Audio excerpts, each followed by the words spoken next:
더불어민주당의 후계자들은 못난 것만으로는 부족하고 못된 것을 증명해야 하나 봅니다. 이낙연 더불어민주당 대표는 문재인 대통령이 새정치민주연합 당대표 시절 당혁신위원회가 마련한 무공천 규정을 뒤집기 위해 후보를 내지 않는 것만이 책임있는 선택이 아니고 오히려 공천으로 시민의 심판을 받는 것이 책임있는 도리라는 궤변을 읊었습니다. 도둑질을 했으니 책임지기 위해 다른 도둑에게 도둑질한 물건을 다시 도둑질해서 되돌려 놓는 것으로 책임을 지겠다는 것입니다. 도둑질에 대한 사과와 반성, 책임을 다하는 것이 책임지는 자세인데 수단 방법을 가리지 않고 물건을 다시 돌려놓는 것으로 책임지겠다고 하는 그 기상천외함이 집권 여당의 자세이니 이제 국어사전에서 책임이라는 단어는 무책임과 동요라고 정의해야겠습니다. 책임을 지지 않으므로 책임을 지겠다는 뻔뻔함에 당원들을 동원시키는 못된 정치인의 모습까지 보이고 있습니다. 한국 현대 정치사에서 못나고 못된 정치인이 끼친 부정적 영향은 아무리 세월이 흘러도 그 흔적을 지우기 쉽지 않다는 것을 경험한 국민들을 뒷걸음치게 하는 일입니다.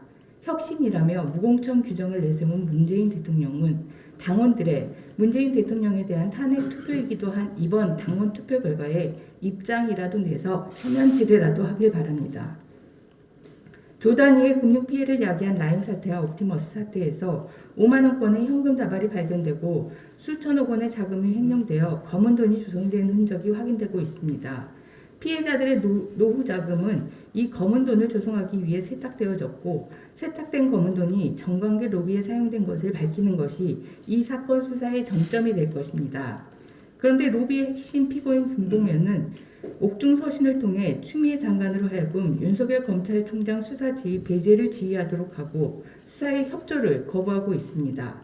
본인의 옥중 서신으로 검찰 조사가 무의미함을 소명했으니 조사를 받는 것이 부당하고 법무부에서 진행하는 감찰에서 충분히 설명했다는 것입니다.